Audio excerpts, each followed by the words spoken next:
omukyala ono gwolaba mu Katambi asangiddwa ku street ng'obulamu bugenda nga n'agogera takyayina ekimuyambyeko banaggana bano baba Nigeria be bamusanze bagezaako omubuuza munange sisita kiki ng'agogera takyayina ekivuddemu n'atenduka n'agweri nga bw'olaba mu kavidiyo atenduse n'agweri ne bamuyoolayoola oba bamuwaddeko okutuzi bamubuuza ova mu nsi ki ova Uganda oba ova Kenya nga tasobola kwogera.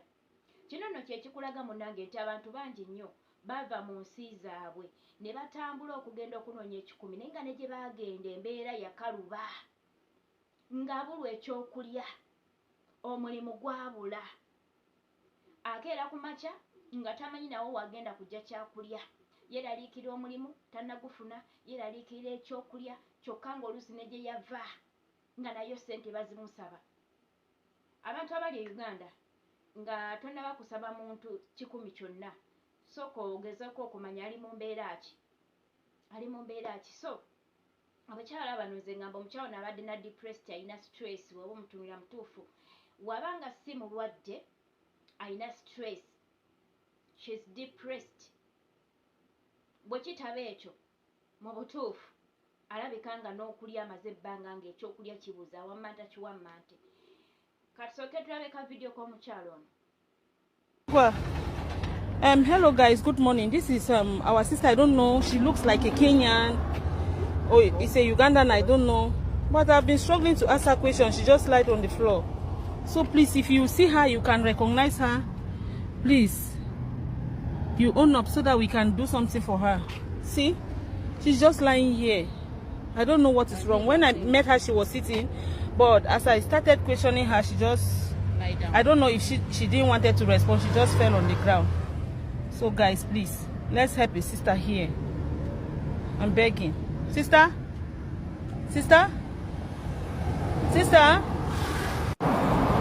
But I want to give her money, she don't want.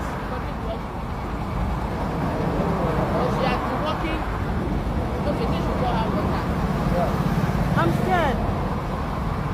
I wanted to give her money. She don't pour it on her head.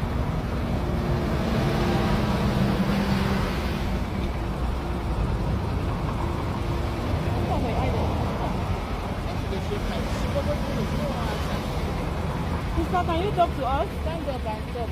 Sister, can you please talk to us so that maybe we could be of help? Please stand up. Get up and talk to us. She can't say anything. Sister, good. Okay, this is her face. I don't know if someone can recognize her. See her face very well. Sister, what is your name? Sister, what is your name? Sister, where are you from? From Kenya. Are you a Ugandan or Kenya? Yeah. Where are you from, sister? Talk. We are your sisters, please. You don't talk have to to us. have a place to stay, right? No place to stay. Huh? Talk to us, please. To Her name is Come with camera. Please drink water. Okay? Drink some water. Drink water, okay? Okay. See the money they give. See. Okay, they give you money. Take this money. Buy something, yeah? Okay? Sister? Where are you from? Uganda or Kenya? Please help me. You need help? Help me. You need help? Talk to us. Maybe we could be of help. You don't want to talk?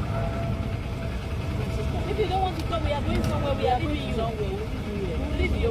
Okay? You don't want to talk to your own sisters. Whom are you going to talk to?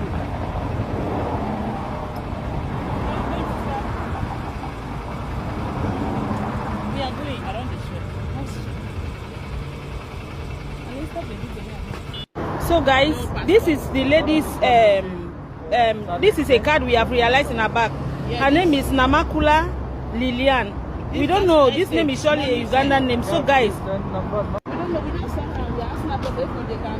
okay guys, this is what we found in her back. Namakula Lilian is her name. So please, if you know her, she is surely a Ugandan. They say social security card. If you know her, please own up so that we can help a sister, please.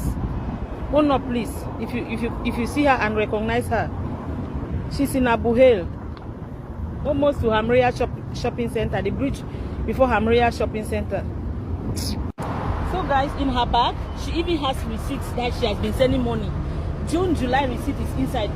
She's a Ugandan. We finally found something in her bag which shows she's a Ugandan. She has receipts in her bag that she has been sending money. Even last month, July, she sent money. June, she sent money 1,400. But I don't understand what is happening now. Sister, since as you don't want to talk to us, we are going bye-bye. Eh? Okay? Abantu bamwe mubanonyeeko oba olina omuntu wo ng'ali ku kyeyo munonyeeko. Abantu muleke kubanoonya nga mubeetaagako ssente ng'okimanyi yayinza okuyamba akuweeyo 5 ng'okimanyi yayinza okuyamba akujje mu buzibu. Abantu bali eyo basuula njala, abantu bali eyo basula ku streeti. Oyinza okugamba nze gwe yabika e Uganda mba ngenda muyamba nti naye n'essaala gy'omusabira osobola okusabira omukyalo oyo oba omwami oyo essaala Mukama n'amutereereza obulamu. Omulimu gwabula, mugezaako banoonyaako. Ayinza okuba omulimu nga gwabula naye nga gwe wonootegeera embeera gy'ayitamu n'ofukamira n'osabira ku mukyalo ono oba n'oyingirako mu bisibo n'omusiibirako nga Mukama agenda kuba munnange ng'agonza obulamu, omulimu ogubuze abe ng'agufuna. Naye ebiseera ebisinga munnange abantu tubeetaaga mu bizibu nga tukimanyi be bayinza okutuyamba so nga tetufuddeyo okulaba bo bali mu mbeera ki. Tugezeko okunoonya ku bantu baffe, maama, taata, kojja, ssenga, sisita, ng'olina omuntu wali ku kyeyo munoonyeeko.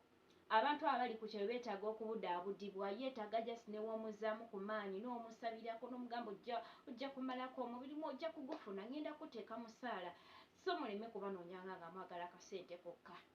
Bannange, ebizibu ebituuka byo mangu munange okunoonya abantu abo, naye waba tolina kyomwetaagako naawe toyagala kumanya oba alidde oba talidde oba ye basoba teribase oba asula ku streeti oba ki, temuba temwetaaga kumanya.